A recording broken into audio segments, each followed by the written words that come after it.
Hello students, हम लोग कर रहे हैं ऑर्गेनिजम्स एंड पॉपुलेशंस।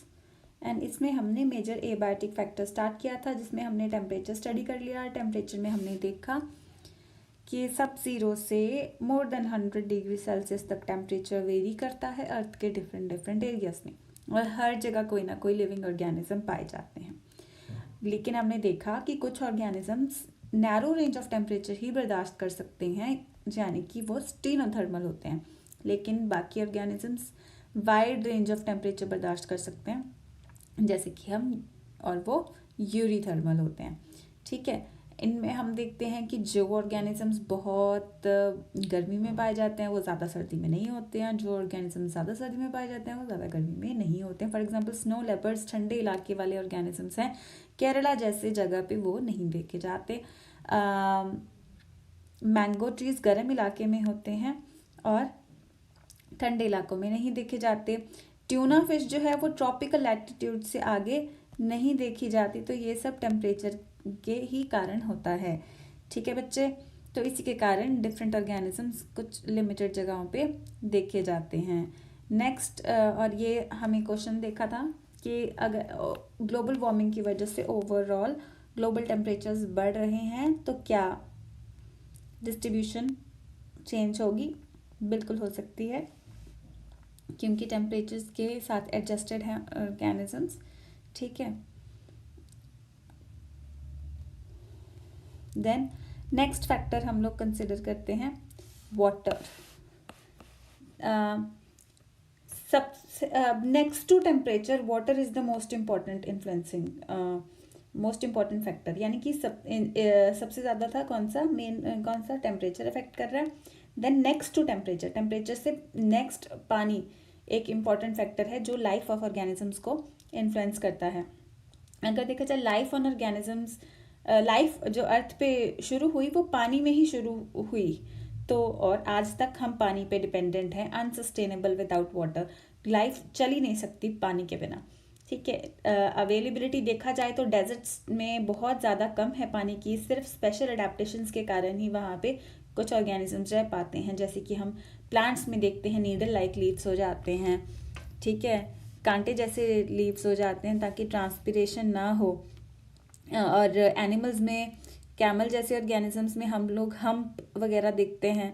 ठीक है, ताकि वो पानी को, मतलब उसमें फैट डिपॉजिट होता है एक्चुअली हम्प में, तो फैट मेटाबॉलिज्म से फिर वो पानी क्रिएट करते हैं।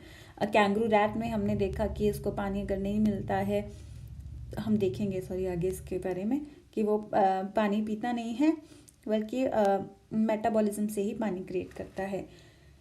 ठीक है बच्चा, तो ये कुछ डेजर्ट में रहने वाले प्लांट्स में ये स्पेशल अडेप्टेशंस होती हैं क्योंकि वहाँ पे पानी बहुत कम है।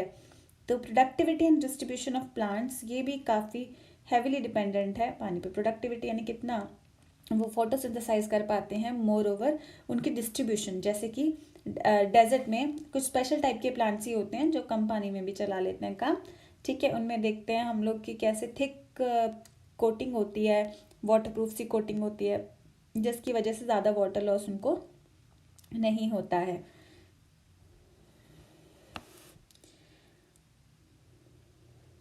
अब हमें ऐसे लगता है कि ओशियंस, लेक्स और रिवर्स में जो ऑर्गेनिजम्स रहते हैं उनके तो आसपास बहुत सारा पानी है, तो उनको पानी की कोई प्रॉब्लम नहीं होती होगी, लेकिन ऐसा नहीं होता। उनके लिए भी एक्सक्यूज मी, एक्वेटिक ऑर्गेनिजम्स के लिए भी पानी की क्वालिटी, यानी उसकी केमिकल कंपोजिशन, उसकी पीएच, उसके अंदर वो कितना साफ है एंड ऑल दैट, और उसकी पीएच बहुत ज़्यादा इम्पॉर्टेंट है। Then salt concentration, salt concentration भी बहुत इंपॉर्टेंट है। सॉल्ट कंसनट्रेशन को हम मेज़र करते हैं सैलिनिटी इन पार्ट्स पर थाउजेंड, पार्ट्स पर थाउजेंड कितना सॉल्ट है वो हम मेज़र करते हैं इस तरीके से सैलिनिटी।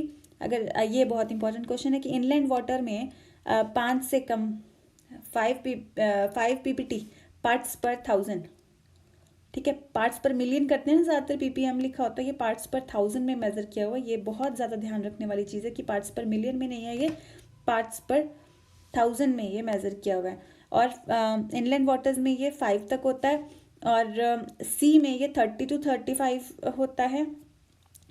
हाइपर सलाइन लगून्स में 100 से भी ज़्यादा होता है। ठीक है, और some organisms are tolerant to, अब यहाँ पे भी जैसे वहाँ पे स्टीनोथर्मल यूरीथर्मल किया था, तो यहाँ पे भी कुछ वाइड रेंज ऑफ सैलिनिटी बर्दाश्त कर सकते हैं ऑर्गेनिजम्स, इनको हम यूरी हेलाइन बोलते हैं। वहाँ पे यूरीथर्मल बोला था जो वाइड रेंज ऑफ टेम्परेचर बर्दाश्त कर सकते हैं। यहाँ पे कुछ ऑर्गेनिजम्स ऐसे हैं जो नैरो रेंज ऑफ सैलिनिटी की बर्दाश्त कर सकते हैं, उनको स्टीनोहेलाइन बोल सकते हैं। ठीक है।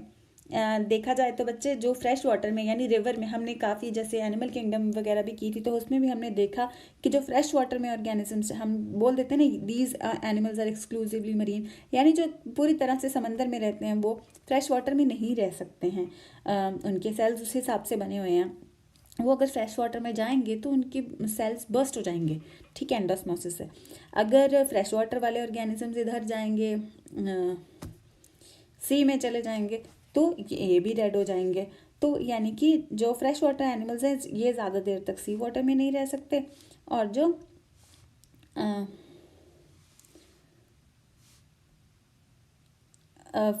सी वाटर वाले ऑर्गेनिजम्स है ये ज़्यादा देर फ्रेश वाटर में नहीं रह सकते। सो पानी का ये बहुत ही ज़्यादा इम्पॉर्टेंट है सारा। ठीक है, ये वाले पॉइंट्स बहुत ज़्यादा इम्पॉर्टेंट आ रहे हैं। ठीक है, तो ये इक्वली इम्पॉर्टेंट है। टेम्परेचर के बारे में, वाटर के बारे में आपको क्वेश्चंस आ सकते हैं। मैं रिकमेंड करूँगी कि एक बार आप इनकी रीडिंग ज़रूर ले लें।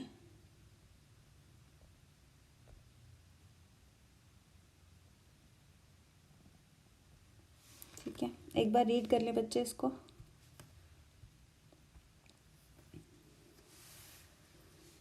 वाटर के बारे में रीड करें ज़रा।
Okay, so I hope you have read about water.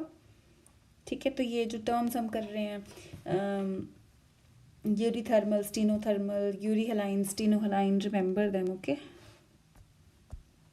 और ये जो यहाँ पे इसमें क्या कुछ इम्पोर्टेंट है, ये वाले पार्ट्स कि कितना सैलिनिटी कितनी जगह पे होता है, और ये ठीक है, मेन ये ज़्यादा दोनों चीज़ें इसमें इम्पॉर्टेंट हैं. Then light. Since plants produce food through photosynthesis, क्योंकि प्लांट्स फोटोसिंथेसिस के थ्रू फूड प्रोड्यूस करते हैं, तो फोटो मतलब लाइट, यानी लाइट की हेल्प से फोटोसिंथेसिस करते हैं, फूड बनाते हैं. तो ये प्रोसेस पॉसिबल है सिर्फ तभी जब सनलाइट पूरी तरह से सोर्स ऑफ एनर्जी के तौर पे अवेलेबल हो. तो हम समझ सकते हैं, देखो प्लांट्स फोटोसिंथेसिस करके सनलाइट की एनर्जी एक तरीके से फिक्स करते हैं in the form of food. तो वही फूड को सारी दुनिया वही फूड से सारी दुनिया चलती है ना. एनिमल्स भी उसी फूड के ऊपर डिपेंडेंट होते हैं.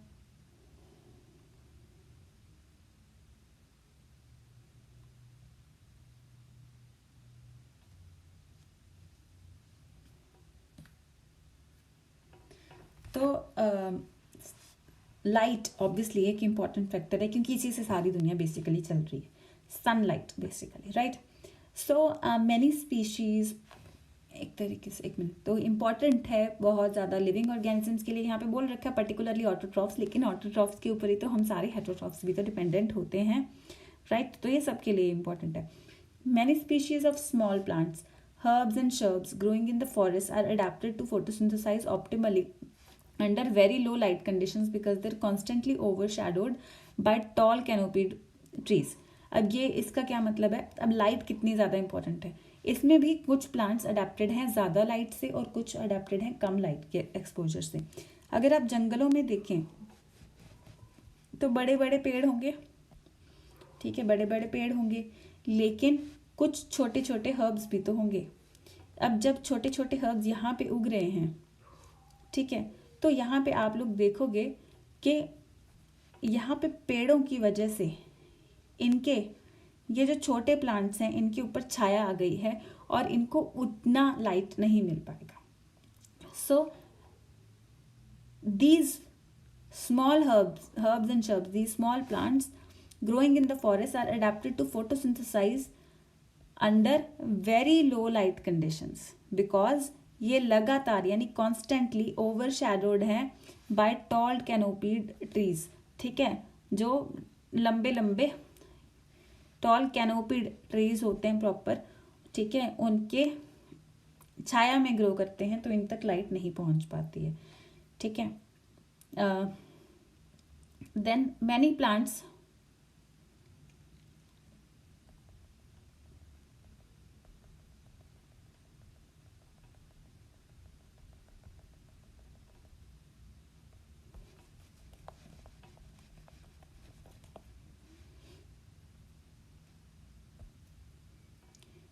many plants are also dependent on sunlight to meet their photo period requirement for flowering. ठीक है, फोटो पीरियड्स क्या होते हैं, some plants are short day, some plants are long day. +1 में करते हैं ना हम कि शॉर्ट डे प्लांट्स वो होते हैं जिनको हर प्लांट का एक ऑप्टिमल टाइम पीरियड होता है, और जिन प्लांट को अपने ऑप्टिमल टाइम पीरियड से कम लाइट में फोटोसिंथेसाइज करना होता है या कम टाइम में ही वो फ्लावरिंग करेंगे. एक ऑप्टिमल टाइम, फॉर एग्जांपल एक प्लांट का ऑप्टिमल टाइम है 10 घंटे, और उसका ये है कि अगर उसको 10 घंटे से कम ही मिलेगी लाइट तो ही वो फोटोसिंथेसिस करेगा. So that is a short day plant. And दूसरा प्लांट है उसका सपोज करो उसका ऑप्टिमम टाइम 10 आवर्स भी हो सकता है, सपोज करो 11 आवर्स है, और उसमें ये है कि अगर उसको 11 आवर्स से ज़्यादा लाइट मिलेगी ये तो ही फोटोसिंथेसाइज करेगा या तो ही फ्लावरिंग शो करेगा, फ्लावरिंग के लिए होते हैं बेसिकली ये. तो that is a long day plants. तो शॉर्ट डे प्लांट जिसको अपनी ऑप्टिमम टाइम पीरियड से कम टाइम चाहिए फ्लावरिंग करने के लिए. लॉन्ग डे प्लांट्स जिसको अपने ऑप्टिमम टेम्परेचर से ज़्यादा टाइम के लिए लाइट चाहिए फॉर फ्लावरिंग. ठीक है, तो they are long day plants. Then काफ़ी एनिमल्स के लिए भी, यहाँ पे तो प्लांट की बात हो गई, ठीक है, और काफ़ी अगर देखा जाए तो for animals too light is important. ठीक है, क्योंकि डायरनल या सीजनल वेरिएशंस भी इससे चेंज होती हैं। फॉर एग्जांपल कुछ हमें पता है ऑर्गेनिजम्स हैं, जैसे आउल है, ठीक है, आउल रात को ही निकलता है, दिन में नहीं निकलता है, ठीक है।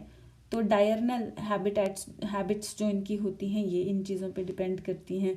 सीजनल वेरिएशंस में भी इनमें काफ़ी वेरी करती हैं। फॉर एग्जांपल हाइबरनेशन, एस्टिवेशन, ठीक है, विंटर स्लीप, समर स्लीप जिनको हम बोलते हैं, ये चीज़ भी इन्हीं चीज़ों पे डिपेंड करती है, ठीक है, काफ़ी हद तक। For many animals too light is important as they use the diurnal and seasonal variations in light intensity and duration as the cues for timing of their foraging. तो स्टार्टिंग में ही जब वो होता है ना कि दिन छोटे होने लग जाते हैं, हम कह देते हैं सर्दियों में, है ना, क्योंकि डे लाइट पीरियड कम हो जाता है। तो डे लाइट पीरियड कम हो जाता है तो उससे उनको पता चल जाता है कि अभी मौसम चेंज होने वाला है, तो now we should start the foraging activity, ठीक है। तो then reproductive and migratory activities भी यही चेक करके कि जब इनको लगता है कि सनसेट जल्दी हो जाता है, ठीक है, सनराइज लेट होता है या उल्टा, सो ये उस हिसाब से माइग्रेशन वगैरह भी, माइग्रेशन का भी हिंट लेते हैं। माइग्रेटरी एक्टिविटीज़ आपने देखा कुछ बर्ड्स होती हैं, हमने देखा था ना राजस्थान में कुछ बर्ड्स हैं जो हर विंटर्स में राजस्थान पे आ जाती हैं, ठीक है। तो यानी कि वो ठंडे इलाकों से आती हैं, जब वहाँ सर्दी हो जाती है तो वो राजस्थान में आ जाती हैं। तो यहाँ का टेम्परेचर उनके लिए फिर भी लाइक नॉर्मल होता है सर्दी के टाइम पे, ठीक है, क्योंकि उनके नेटिव एरियाज़ में बहुत ज़्यादा ठंड हो जाती है जो वो बर्दाश्त नहीं कर सकते। तो ये फिर इस तरीके से इसको यूज़ करते हैं डायरनल वेरिएशन को, ठीक है। देन द अवेलेबिलिटी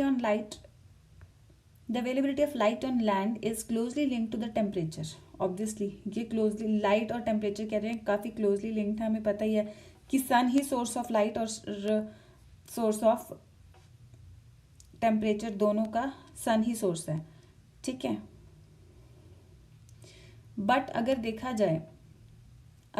जाए deep in the oceans, 500 meter की डेप्थ से भी, सी लेवल से 500 मीटर की डेप्थ से भी नीचे अगर हम देखें तो एनवायरनमेंट वहाँ पे कम्प्लीटली डार्क होता है, क्योंकि वहाँ तक लाइट नहीं पहुँच पा रही होती। वहाँ पे रहने वाले ऑर्गेनिजम्स को पता ही नहीं है कि सन नाम की कोई चीज़ है, ठीक है। So they are not aware of the energy of the sun, कि वहाँ पे कोई ऐसी celestial source of energy sun से कोई एनर्जी आ रही है, उनको ये पता ही नहीं है, ठीक है। एक्चुअली जो spectral quality of solar radiation ये भी इम्पॉर्टेंट होती है लाइफ के लिए। स्पेक्ट्रल क्वालिटी मतलब हमें पता है कि हमारा जो सनलाइट है वो वाइट लाइट होती है और वो किससे बनी होती है, विबग्योर से, violet indigo blue green yellow orange red, ठीक है। तो ये चीज़ भी इम्पॉर्टेंट है। UV component of the spectrum, ये चीज़ भी इम्पॉर्टेंट है। इसके अलावा जो हम ये विजिबल स्पेक्ट्रम में आता है सारा कुछ, ठीक है, और इसके अलावा बाकी चीज़ें इसमें यूवी लाइट वगैरह भी होती है। तो ये सब कुछ अगर देखा जाए तो ये काफ़ी ऑर्गेनिजम्स के लिए हार्मफुल होती है, ठीक है। लेकिन कलर कंपोनेंट्स की भी अगर बात की जाए तो अगर हम देखें कि हायर में तो सारे कलर कंपोनेंट्स हमारे पास अवेलेबल होते हैं, लेकिन डीप इन द सी, जैसे हम एल्गे के बारे में पढ़ते हैं तब हम उसमें पढ़ते हैं ना कि सबसे ज़्यादा डेप्थ में रेड एल्गे पाया जाता है, क्योंकि वहाँ पे not all the colour components of the visible spectrum are available for marine plants living at different depths of the ocean. तो जो डिफरेंट डेप्थ्स पे रहते हैं उनके लिए सारे स्पेक्ट्रम इसके अवेलेबल नहीं होते। तो यहाँ पे वही क्वेश्चन आ जाता है कि which is found in the deepest water, red algae, ठीक है। तो एक बार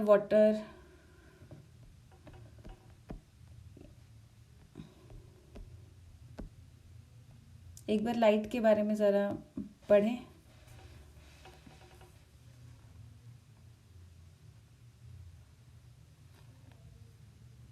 क्विकली ज़रा इसको थोड़ा मैं टाइम दे रही हूँ आपको कि लाइट के बारे में आप लोग ज़रा रीड करें।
Okay, so I hope you have read about light, and now we are moving on to the next part, soil. Soil तो नेचर और प्रॉपर्टीज मिट्टी की भी बहुत अलग अलग होती है. आप लोगों ने सोशल साइंस में पढ़ा होगा ना, ब्लैक सॉइल, रेड सॉइल, है ना, उनके डिफरेंट डिफरेंट ग्रेन साइज होते हैं. Alluvial soil, different different grain size होता है इनका, और डिफरेंट डिफरेंट कलर्स तक इनके दिखाई देते हैं. तो वाई हमें ऐसी प्रॉपर्टीज़, इसकी फिजिकल प्रॉपर्टीज़ में ऐसे कुछ चेंजेस क्यों दिखाई देते हैं? इसलिए दिखाई देते हैं बिकॉज ये जो इनकी नेचर और प्रॉपर्टीज़ जिनकी हम बात कर रहे हैं, ये डिफरेंट इसलिए होती हैं क्योंकि ये डिपेंड होती हैं वहाँ के क्लाइमेट से. ठीक है, उसके वेदरिंग प्रोसेस से. आप लोग करते थे ना कि डेजर्ट में ज़्यादातर आई थिंक ब्लैक सॉइल करते थे, कि ब्लैक सॉइल पाई जाती है. नहीं, I don't exactly remember, I think black soil बोल रहे थे कि डेजर्ट में, मतलब जो भी, मेरे को सोशल साइंस को ज़्यादा आई वाज़न्ट गुड एट. तो मतलब डेजर्ट रीजन्स में जो भी सॉइल पाई जाती है, उसमें मुझे एक पॉइंट जो याद है, वो कहा करते थे कि अगर उसमें हम पानी और इरिगेशन अच्छी अगर प्रोवाइड कर दें, so that is going to be very very fertile, है ना. तो ये सब पॉइंट्स हम करते थे, लेकिन क्योंकि उसमें ज़्यादा ग्रोथ हुई नहीं है पहले, तो मिनरल्स वगैरह काफ़ी इंटैक्ट वगैरह देते हैं. तो ये कहाँ और कैसे बनती है सारी, ये डिपेंड करती है उसके क्लाइमेट पे. ठीक है, क्लाइमेट पे डिपेंड करती है. वेदरिंग प्रोसेस से, सॉइल फॉर्मेशन का जो प्रोसेस होता है, जैसे इससे बनती है वो, ठीक है, तो रॉक्स वगैरह से पुराने से, तो वेदरिंग प्रोसेस वो किस तरीके से उसकी वेदरिंग हुई है, तो वो डिपेंड करता है. और ये भी डिपेंड करता है कि सॉइल ट्रांसपोर्टेड है, यानी हवा वगैरह से ट्रांसपोर्ट हुई है, या सेडिमेंट्री है. ठीक है, सेडिमेंट्स वगैरह बन के उस तरीके से हुई है, सेटलिंग की वजह से बनी है. तो कैसे सॉइल डेवलपमेंट हुई है, ठीक है, कैसे वहाँ पे सॉइल पहुँची है, डेवलपमेंट उसकी कैसी हुई है, कैसे मौसम में बनी है, और क्या वो ट्रांसपोर्टेड है या सेडिमेंट्री. तो ये काफ़ी चीज़ें हैं, काफ़ी फैक्टर्स हैं जिन पे ये डिपेंड करता है कि सॉइल की वहाँ की नेचर और प्रॉपर्टीज़ कैसी होंगी. ठीक है, तो काफ़ी कैरेक्टर्स जो हम लोग सॉइल के देखते हैं वो है, सॉइल की कंपोजिशन क्या है, उसका ग्रेन साइज कितना है, ठीक है, दाना जो एक होता है सॉइल का वो कितना बड़ा है, एंड एग्रीगेशन, ठीक है, किस तरीके से इकट्ठी होती है. ये सब चीज़ें एक्चुअली डिपेंड करती हैं कि उसकी पर्कोलेशन और वाटर होल्डिंग कैपेसिटी कितनी. पर्कोलेशन मतलब ऊपर हम जब मिट्टी के ऊपर पानी गिरता है तो वो कितना ऊपर रहता है, और कितना तेज़ी से वो पर्कोलेट करना, मतलब कितना तेज़ी से वो नीचे की तरफ चला जाता है, दैट इज़ पर्कोलेशन. तो वो पर्कोलेशन और वाटर होल्डिंग कैपेसिटी, कितना वो मिट्टी पानी होल्ड करके रख सकती है, ये सब चीज़ें किन फैक्टर्स पे डिपेंड करती हैं. ये डिपेंड करती हैं सॉइल की कंपोजिशन पे, ग्रेन साइज पे, और उसके एग्रीगेशन पे. ठीक है, तो देखो हर जगह हमें यहाँ पे क्वेश्चन मिल जाते हैं. Then characteristics along with these characteristics, ये सारे characters along with pH, mineral composition, minerals कौन कौन से प्रेजेंट हैं, टोपोग्राफी जो होती है उसकी, ये सब भी डिटर्मिन करती है कि वहाँ पे कैसी वेजिटेशन, कि वहाँ पे वेजिटेशन या वहाँ पे प्लांट्स किस तरीके से पाए जाते हैं. ठीक है, अब प्लांट्स कैसे पाए जाते हैं, उसी के अकॉर्डिंग उसके ऊपर एनिमल्स भी पाए जाते हैं. ठीक है, क्योंकि animals are dependent on the vegetation या प्लांट्स. अब सिमिलरली अगर देखा जाए एक्वाटिक एनवायरनमेंट की अगर हम बात करें, तो एक्वाटिक एनवायरनमेंट के भी जो सेडिमेंट्स होते हैं, यानी जो नीचे उसके जो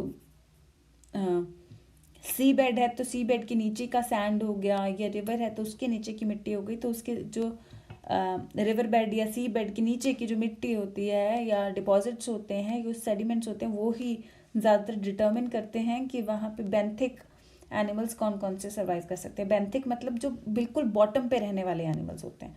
ठीक है, समंदर के बिल्कुल बॉटम पे रहने वाले जो एनिमल्स होते हैं उनको हम बेंथिक एनिमल्स बोलते हैं. ठीक है, तो सी में भी बेंथिक एनिमल्स कैसे होंगे ये डिपेंड करेगा उसकी मिट्टी पे. और वैसे भी अगर टेरेस्ट्रियल एनवायरनमेंट की बात करें तो वहाँ पे जैसी भी मिट्टी होगी उस पर डिपेंड करेगा कि वहाँ पे कैसे ऑर्गेनिजम्स हैं. तो मैं ये ज़रा रिवाइज करती हूँ. नेचर और प्रॉपर्टीज़ मिट्टी की डिफरेंट होती हैं डिफरेंट एरियाज़ में, और ये डिपेंड करती हैं वहाँ के क्लाइमेट पे और वेदरिंग प्रोसेस पे. तो सॉइल ट्रांसपोर्ट हो जाती है या सेडिमेंट्री है, ये भी डिपेंड, इस पे भी डिपेंड करता है। सॉइल डेवलप कैसे हुई है, बने कैसे हुई, इस पे भी डिपेंड करता है। इन सब चीज़ों के अलावा सॉइल की इन सब चीज़ों से ही इसकी डिफरेंट कैरेक्टरिस्टिक्स बनते हैं, यानी सॉइल की कंपोजिशन, उसके ग्रेन का साइज, एग्रीगेशन, ये सब चीज़ें फिर आगे डिटर्मिन करती हैं कि उसका वाटर पर्कुलेशन कितना तेज़ी से होगा और वाटर होल्डिंग कैपेसिटी उस मिट्टी की कितनी है। ठीक है, इन सब चीज़ों के अलावा उसकी मिट्टी की पीएच, मिनरल्स कौन कौन से उसमें, और टोपोग्राफी डिटर्मिन करती है कि उस पर वेजिटेशन कौन सी होगी, वेजिटेशन डिटर्मिन करती है कि उसके ऊपर एनिमल्स कौन से होंगे। एक्वेटिक एनवायरनमेंट में भी जो सेडिमेंट्स या सी बेड पे डिपॉजिट्स होते हैं या रिवर बेड पे जो डिपॉजिट्स होते हैं उन्हीं पे डिपेंड करता है कि बेंथिक एनिमल्स कौन कौन से वहाँ पे पाए जाते हैं। ठीक है, तो ये हो गया सॉइल के बारे में। तो हमने टेम्परेचर, सैलिनिटी, लाइट और सॉइल सब के बारे में हम लोगों ने स्टडी किया है। ठीक है, सबसे important temperature, then light,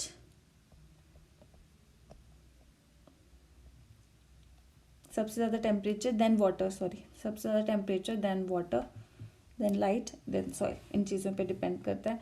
so have a quick reading about soil, इसको ज़रा रीड करो, फिर आगे चलते हैं।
Okay, so I hope you have read about soil. Now we're moving on to the next topic. Now since we have read about abiotic factors, ये non living factors हैं जो डिपेंड करते हैं, जो ऑर्गेनिज्म को अफेक्ट करते हैं. ठीक है, temperature, salinity, temperature, water, light and soil. ठीक है, अब रिस्पॉन्सेज टू एबायोटिक फैक्टर्स. अब रिस्पॉन्सेज टू एबायोटिक फैक्टर्स अगला टॉपिक है, वो उसी पे डिपेंडेंट है, एक्चुअली प्रीवियस टॉपिक के साथ ही रिलेटेड है. तो having realise that the abiotic conditions of many habitats may vary drastically in time, now we ask how do organisms cope up with stressful conditions, right. तो actually इससे पहले हम लोगों को ये देखना चाहिए कि ऑर्गेनिजम्स को एक्सटर्नल एनवायरनमेंट बॉदर ही क्यों करती है. हमें ये लगता है कि लाइफ को शुरू हुए अर्थ पे इतना टाइम हो गया, तो अभी तक तो सारे ऑर्गेनिजम्स को एक्सटर्नल एनवायरनमेंट के हिसाब से अडाप्ट हो जाना चाहिए था. ठीक है, और जैसा भी ऑर्गेनिज्म है वो अपने इंटरनल एनवायरनमेंट एक कांस्टेंट बना चुका होना चाहिए था, हमें ये चीज़ लगती है. ठीक है, so that is what we read here. Having realise that abiotic factors, ये रियलाइज करने के बाद कि एबायोटिक फैक्टर्स हैबिटेट्स को बहुत ज़्यादा मॉडिफाई कर सकते हैं. एंड फिर हम देखते हैं कि हमें ऐसा लगता है कि एक्सटर्नल एनवायरनमेंट इनको बॉदर नहीं करनी चाहिए. हमें लगना चाहिए कि मिलियंस ऑफ ईयर्स हो चुके हैं इनके एग्जिस्टेंस को, तो इन्होंने कांस्टेंट इंटरनल एनवायरनमेंट बना लिया होगा, है ना. जो कि सारे बायोकेमिकल फिजियोलॉजिकल रिएक्शंस प्रोसीड होते रहते होंगे विद मैक्सिमल एफिशिएंसी, चाहे बाहर कुछ भी होता रहे. यानी कि ओवरऑल फिटनेस इनकी एनहांस होती होगी, इसीलिए तो ये अभी तक सिलेक्ट होते आए हैं. ठीक है, हमें ऐसा लगता है जब ये सोचते हैं हम लोग. ठीक है, क्योंकि हम बीइंग ह्यूमंस हम लोग देखते हैं कि हम अलग अलग जगह के हिसाब से अडाप्ट हो जाते हैं, ज़्यादातर ह्यूमंस. ठीक है, देन ये कॉन्स्टेंसी भी, तो हम ऐसा सोचते हैं कि बाकी ऑर्गेनिजम्स में भी ये हो चुका होगा. ठीक है, ये सारे फंक्शंस अपने भी मैक्सिमम एफिशिएंसी के साथ परफॉर्म कर सकते होंगे, यानी अपनी overall fitness of the species इनकी आ चुकी होगी. Then this constancy for example could be in terms of optimal temperature, यानी कि अपना ऑप्टिमम टेम्परेचर मेंटेन कर चुके होंगे ये. ऑस्मोटिक कंसंट्रेशन अपने बॉडी फ्लूइड्स की ये मेंटेन कर चुके होंगे. then ideally then the organism should try to maintain the constancy of the internal environment. तो इस हिसाब से हमें अब पता है कि सभी organisms में internal environment नहीं होता है, लेकिन organism should try to maintain the constancy of the internal environment, जिसे हम homeostasis कहते हैं. maintenance of constant internal environment,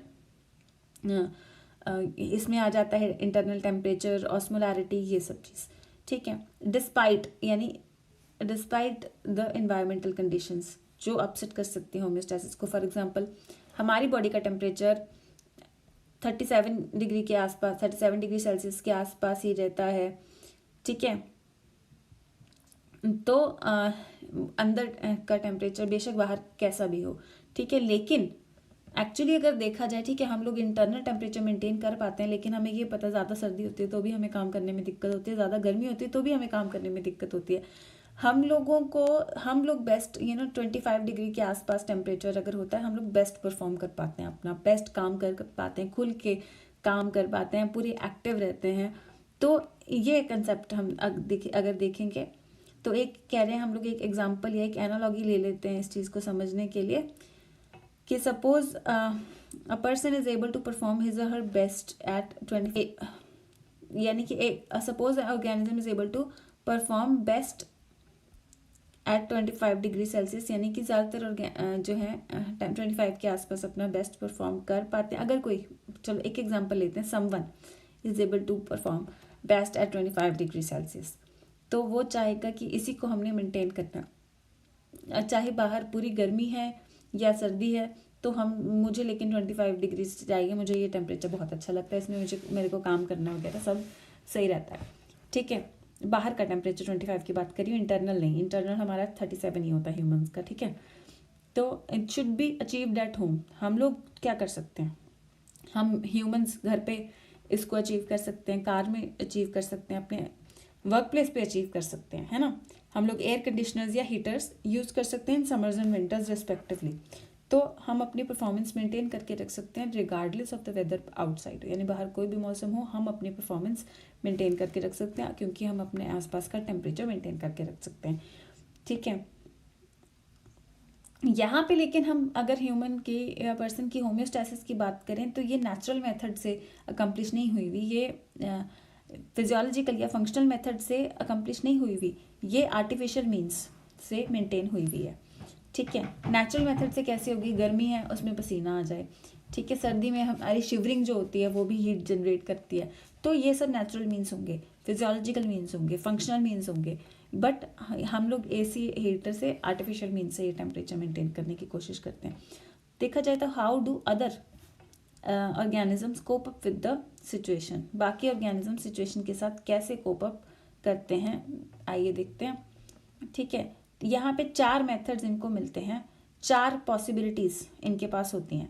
एक तो है डिफरेंट ऑर्गेनिजम्स 4 पॉसिबिलिटीज के साथ चलते हैं। एक आता है रेगुलेट। रेगुलेट का मतलब जैसे हम लोग करते हैं कि अपना टेम्परेचर मेंटेन करके रखते हैं, बेशक बाहर कुछ भी टेम्परेचर या हो, ठीक है, उसी तरीके से हम अपना टेम्परेचर और ऑस्मोलैरिटी मेंटेन करके रखते हैं, इंटरनल होम्योस्टैसिस यानी मेंटेन करके रखते हैं। देन कन्फर्म, यानी कन्फर्म मतलब ये वो ऑर्गेनिजम्स होते हैं जो बाहर अगर ठंड है तो ये भी ठंडे हो जाएंगे, और अंदर अगर गर्मी है तो ये भी गर्म हो जाएंगे, तो अपना ये उसी हिसाब से चेंज हो जाते हैं, मेंटेन नहीं कर पाते हैं इंटरनल एनवायरनमेंट। ठीक है, तो ये इनका मेन बता रही हूँ मैं आपको कि ये मेंटेन नहीं कर पाते हैं। ठीक है, रेगुलेट वाले मेंटेन कर पाते हैं। देन माइग्रेट, ये वो ऑर्गेनिजम्स जैसे मैं अभी बर्ड्स का बता रही थी आपको, ठीक है, साइबेरियन क्रेन्स का बता रही थी कि वो साइबेरियन क्रेन्स साइबेरिया से राजस्थान में आ जाती हैं जब उनके वहाँ ज़्यादा ठंड पड़नी शुरू हो जाती है। ठीक है, तो ये मेंशन है माइग्रेटरी बर्ड्स फ्रॉम साइबेरिया, ये साइबेरियन क्रेन्स होती हैं, ठीक है, जो राजस्थान में आ जाती हैं। राजस्थान में वहाँ पे हमने कोलाडो नेशनल पार्क बना दिया जहाँ पे ये आती हैं। ठीक है, तो कोलाडो नेशनल पार्क में हम कह देते हैं कि ये आती हैं, और साइबेरिया से और बाकी ठंडे जगह से ये आती हैं। इनको मेनली साइबेरियन क्रेन्स के नाम से हम लोग जानते हैं। ठीक है, तो ये माइग्रेट कर जाती हैं कि these organisms temporary move from the stressful habitat to a more hospitable area and return when their stressful period is over. ठीक है, तो ये माइग्रेशन हो जाती है।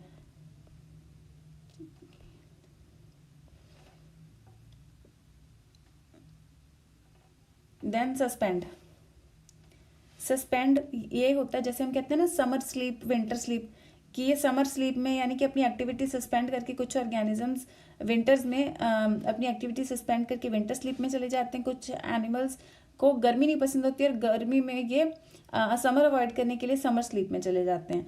ठीक है, हाइबरनेशन एंड एस्टिवेशन रिस्पेक्टिवली इनको हम कहते हैं। और अमीबा में भी हम लोग करते थे ना कि जब फेवरेबल कंडीशंस होती हैं ये बाइनरी फिजन शो करता है, और जब अनफेवरेबल कंडीशंस होती हैं तब ये अपने आसपास सिस्ट वॉल क्रिएट कर लेता है, और धीरे धीरे फिर जब फेवरेबल कंडीशंस आ जाती है तो मल्टीपल फिजन से इसमें काफ़ी सारे अमीबा रिलीज कर देता है।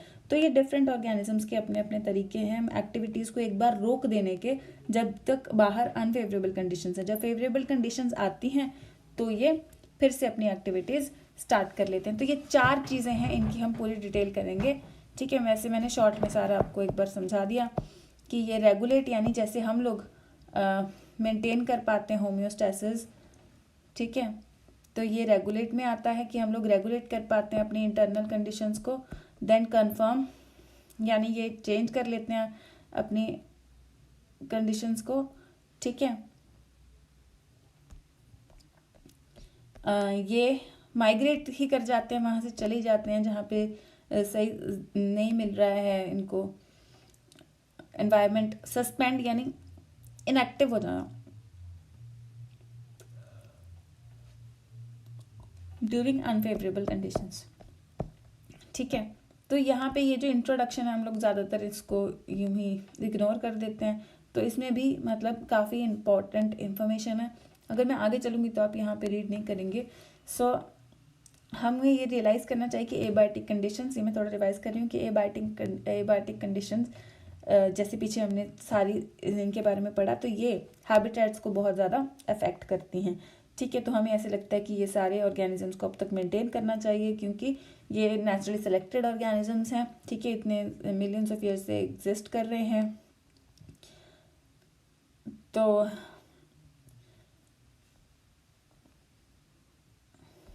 जैसे कि हम ह्यूमंस के केस में तो 25 डिग्री सेल्सियस, अगर हमें जो भी टेम्परेचर पसंद है, जिस टेम्परेचर पे हमें लगता है हमारी एफिशिएंसी सबसे अच्छी है, तो हम उसको मेंटेन कर सकते हैं by use of air conditioners and heaters. But बाकी ऑर्गेनिजम्स के पास ये ऑप्शंस नहीं होते हैं, तो वो कैसे करते हैं नेचुरल कंडीशंस में? रेगुलेट यानी कि टेम्परेचर को मेंटेन करके रखना, कन्फर्म यानी चेंज कर देना, माइग्रेट यानी कुछ टाइम के लिए वहाँ से चले जाना, सस्पेंड कर देना यानी इनएक्टिव हो जाना। तो ये कुछ ऑप्शंस होते हैं ऑर्गेनिजम्स के पास।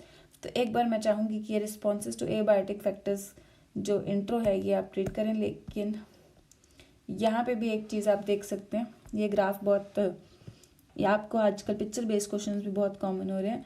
तो ये कन्फर्मर्स हैं, रेगुलेटर्स हैं जो कि इंटरनल लेवल को कॉन्स्टेंटली मेंटेन किए हुए हैं।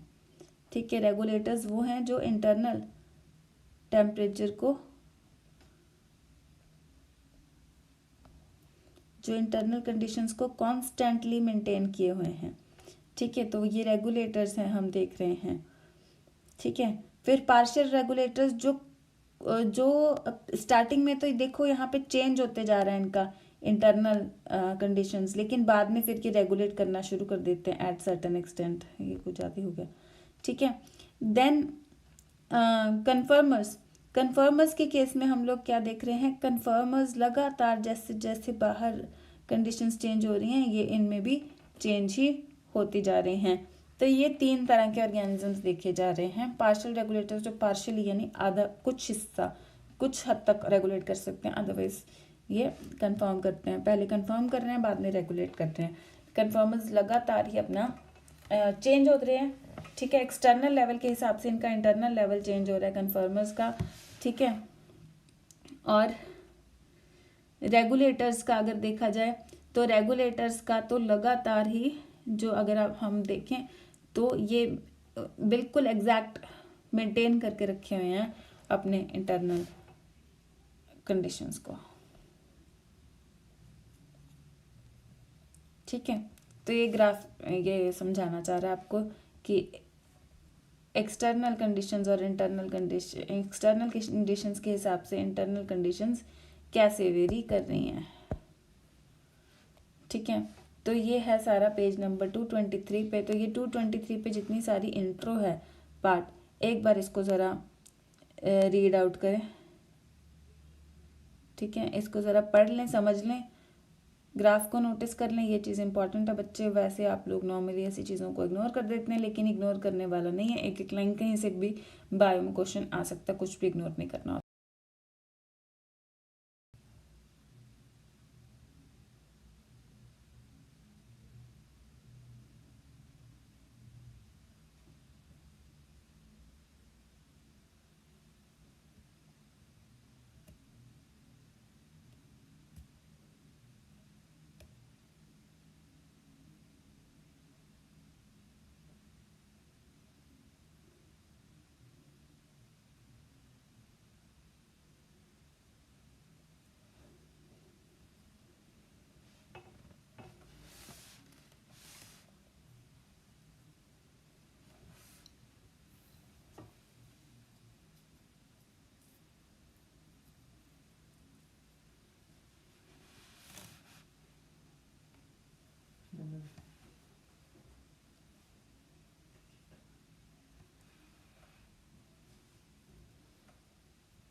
Okay, so I hope you have read that.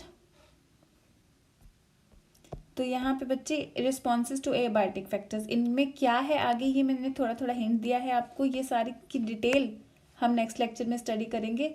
ठीक है, अभी ये वाला पोर्शन एक बार जितना किया है, स्पेशली ये वाला पेज, पेज नंबर 223, इसको अच्छे से लर्न करें.